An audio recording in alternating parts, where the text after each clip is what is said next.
Hello friends, स्वागत है आपका हमारे YouTube चैनल एम क्लासेज के अंदर। आज हम पढ़ेंगे स्टीरियो केमिस्ट्री। स्टीरियो केमिस्ट्री को समझने के लिए सबसे पहले हम पढ़ते हैं आइसोमर्स क्या होते हैं। आइसोमर्स वे कंपाउंड होते हैं जिनका मॉलिक्यूलर फॉर्मूला तो सेम होता है, लेकिन फिजिकल और केमिकल प्रॉपर्टीज जो हैं वो डिफरेंट होती हैं। तो आइसोमर्स वे कंपाउंड होते हैं जिनका मॉलिक्यूलर फॉर्मूला तो सेम होता है, लेकिन उनकी जो फिजिकल और केमिकल प्रॉपर्टीज हैं वो डिफरेंट होती हैं। इसके दो टाइप्स होते हैं, कॉन्स्टिट्यूशनल और स्ट्रक्चरल आइसोमर्स। दूसरा होता है स्टीरियो आइसोमर्स। कॉन्स्टिट्यूशनल और स्ट्रक्चरल आइसोमर्स जो होते हैं उनके अंदर कनेक्टिविटी डिफरेंट होती है। जैसे कि ये जाइलिन है, तो ऑर्थोजाइलिन और मेटाजाइलिन। ऑर्थोजाइलिन के अंदर आप देख सकते हैं ऑर्थो पोजीशन पे CH3 लगा हुआ है और मेटाजाइलिन में मेटा पोजीशन के ऊपर CH3 लगा हुआ है। तो आप देख सकते हैं यहाँ पे कि इनकी कनेक्टिविटी डिफरेंट हो गई है, इसके कारण ये क्या हो गए कॉन्स्टिट्यूशनल आइसोमर्स। फिर आप देखते हैं स्टीरियो आइसोमर्स। स्टीरियो आइसोमर्स के अंदर कनेक्टिविटी जो है वो तो सेम होती है, लेकिन 3D अरेंजमेंट डिफरेंट होता है।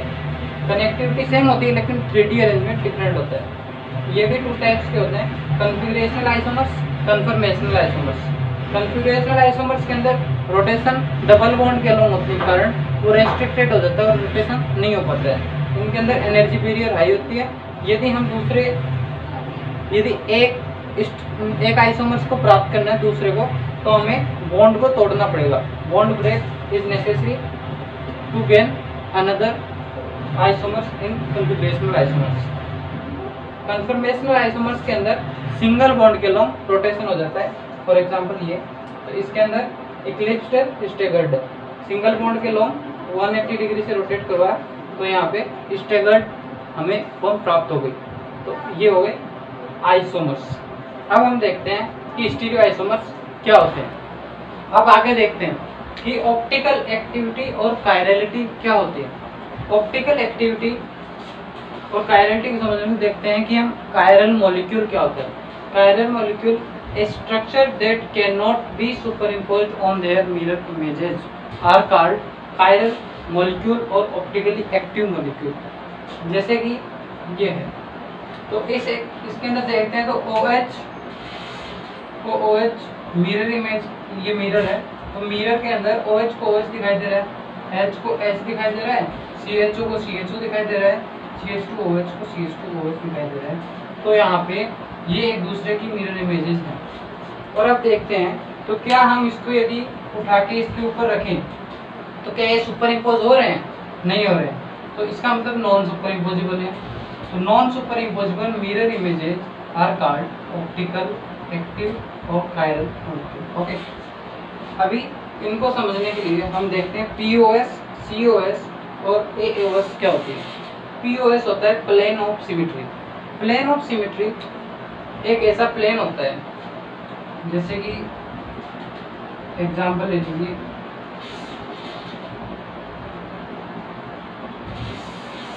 ये एग्जाम्पल है।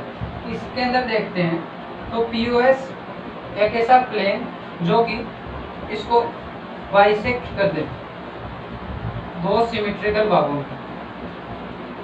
जैसे ये प्लेन ले लिया तो इसके अंदर हाइड्रोजन को हाइड्रोजन दिखाई देगा, हाइड्रोजन को हाइड्रोजन दिखाई देगा, कार्बन को कार्बन दिखाई देगा। तो ये एक प्लेन हो गया, इसके लिए एक प्लेन ऑफ सिमेट्री होगी। इसी प्रकार से एक प्लेन ऑफ सिमेट्री ये भी देख सकते हैं, तो ये प्लेन ऑफ सिमेट्री हो गई ऐसे परपेंडिकुलर, प्लेन के परपेंडिकुलर। तो ये प्लेन ऑफ सिमेट्री हो गई, इसमें भी हाइड्रोजन को हाइड्रोजन दिखाई देगा, कार्बन कार्बन जो वो हाफ कट जाएंगे, एक एटम में तो हाफ कट गया, और ये भी इसके अंदर हाइड्रोजन को हाइड्रोजन दिखाई देगा। दूसरा प्लेन एक और देख सकते हैं हम, इसके अंदर यदि हम ये प्लेन डाल दें, जो प्लेन ऑफ पेपर है या प्लेन ऑफ ये जो बोर्ड का प्लेन है, बोर्ड है, यदि ये प्लेन यदि हम इसके अंदर डाल दें, ये वाला प्लेन, तो ये पूरे के पूरे जो जितने भी सारे एटम हैं ये सबके सब हाफ हो जा रहे हैं। हाइड्रोजन एटम है वो हाफ हो गए, सारे एटम हाफ हो गए। ये एक प्लेनर मॉलिक्यूल भी है, तो इसके अंदर ये प्लेन ऑफ सिमेट्री भी हो गई। तो इसके अंदर 3 प्लेन ऑफ सिमेट्री हो गई। तो एक प्लेन ऑफ सिमेट्री तो वो होती है जो कि रिफ्लेक्ट करती है, एक्सेप्ट रिफ्लेक्ट की दूसरी बाइसेक्ट भी करती है एज वेल एज रिफ्लेक्ट भी करती है, जैसे ये वाली रिफ्लेक्ट भी किया और बाइसेक्ट भी कर दिया, कार्बन और कार्बन एटम को। दूसरा सिर्फ बाइसेक्ट करती है, जो प्लेन ऑफ बोर्ड है वो सिर्फ बाइसेक्ट कर रहा है सभी एटम्स को। ओके, तो ये 3 प्लेन ऑफ सिमेट्री इस मॉलिक्यूल के अंदर होगी। तो इस प्रकार से हम प्लेन ऑफ सिमेट्री को समझ सकते हैं। इसके बाद में यदि हम देखें इसी मॉलिक्यूल में centre of symmetry, centre of symmetry COS वो सेंटर होता है जिस सेंटर के ऑपोजिट साइड में जाने पर हमें सेम मॉलिक्यूल या सेम एटम प्राप्त हो। तो जैसे एग्जांपल ये ही दे देते हैं, यदि हम ये सेंटर ले लें, इस सेंटर के इस डायरेक्शन में जाएं और इस डायरेक्शन में जाएं, तो इधर भी हाइड्रोजन है इधर भी हाइड्रोजन है, तो सेम मॉलिक्यूल सेम एटम प्राप्त हो रहा है। इसी प्रकार इधर जाएं और इधर जाएं तो सेम एटम प्राप्त हो रहा है। तो ये क्या हो गया, सेंटर ऑफ सिमेट्री। तो इसमें सेंटर ऑफ सिमेट्री प्रेजेंट है। और यदि हमें जनरली क्या होता है कि यदि COS और POS दोनों प्रेजेंट हैं या फिर दोनों में से एक भी प्रेजेंट है तो अल्टरनेटिव एक्सिस ऑफ सिमेट्री, ये जो तीसरा है अल्टरनेटिव एक्सिस ऑफ सिमेट्री, ये भी प्रेजेंट होता ही है। एक केस होता है जिसके अंदर हम देख लेंगे बाद में, और अल्टरनेटिव एक्सिस ऑफ सिमेट्री में आपको बाद में समझाऊंगा। तो अभी हम देखते हैं कि ऑप्टिकली एक्टिव होगा कोई मॉलिक्यूल और ऑप्टिकल इनएक्टिव होगा, इसको कैसे चेक करेंगे। इसको देखने के लिए हम देखेंगे कि उसके अंदर POS, COS और alternative axis of symmetry present है या नहीं। तो सबसे पहले जैसे किसी मॉलिक्यूल के अंदर POS प्रेजेंट है और COS भी प्रेजेंट है। अभी मैंने बताया यदि POS भी प्रेजेंट है COS भी प्रेजेंट है तो अल्टरनेटिव एक्सिस ऑफ सिमेट्री तो प्रेजेंट होगी ही होगी, तो ये भी प्रेजेंट होगी। यदि POS COS प्रेजेंट है तो alternative axis of symmetry present होगी। नंबर 2, POS प्रेजेंट है COS प्रेजेंट नहीं है, तो यदि इनमें से एक भी प्रेजेंट है तो भी alternative axis of symmetry present होगी। नंबर 3, यदि POS प्रेजेंट नहीं है COS प्रेजेंट है तो भी alternative axis of symmetry present होगी। नंबर 4, यदि POS भी नहीं है COS भी नहीं है लेकिन अल्टरनेटिव एक्सिस ऑफ सिमेट्री है। 5 नंबर, यदि POS भी नहीं है COS भी नहीं है but alternative axis of symmetry भी नहीं है, तो फिर क्या होगा। अब इनसे देखेंगे कि यदि POS प्रेजेंट है COS भी प्रेजेंट है और ऑप्टिकली ये अल्टरनेटिव एक्सिस ऑफ सिमेट्री भी प्रेजेंट है, सॉरी ये अल्टरनेटिव एक्सिस ऑफ सिमेट्री,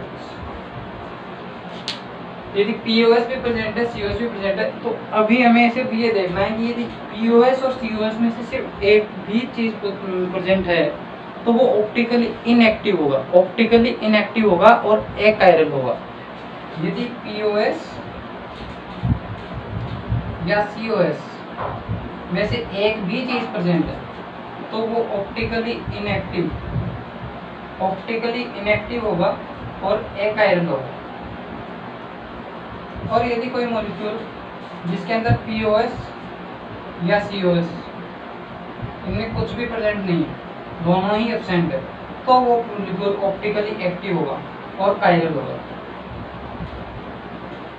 तो वो मॉलिक्यूल ऑप्टिकली एक्टिव होगा और कायरल होगा। तो अभी इनके अंदर देखते हैं POS या COS जिसके अंदर एक भी प्रेजेंट है, ऑप्टिकल POS प्रेजेंट है COS भी प्रेजेंट है, तो ये क्या हो गया, ऑप्टिकली एक्टिव हो गया, ये ऑप्टिकली इनएक्टिव हो गया। आप देख सकते हैं POS या COS में से एक भी प्रेजेंट है तो ऑप्टिकली इनएक्टिव होगा, तो ऑप्टिकली इनएक्टिव हो गया।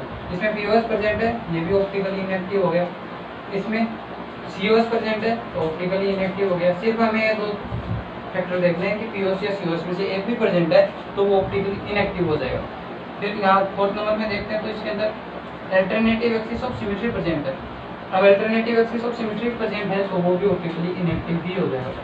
यदि तीनों ही एब्सेंट है तो वो ऑप्टिकली एक्टिव हो जाएगा या फिर अकायरल हो जाएगा। ठीक है, इस चीज़ को ध्यान रखना, यदि एक भी प्रेजेंट नहीं है तो ऑप्टिकली एक्टिव हो जाएगा, और यदि इनमें से एक भी प्रेजेंट है तो वो ऑप्टिकली इनएक्टिव हो जाएगा। ओके।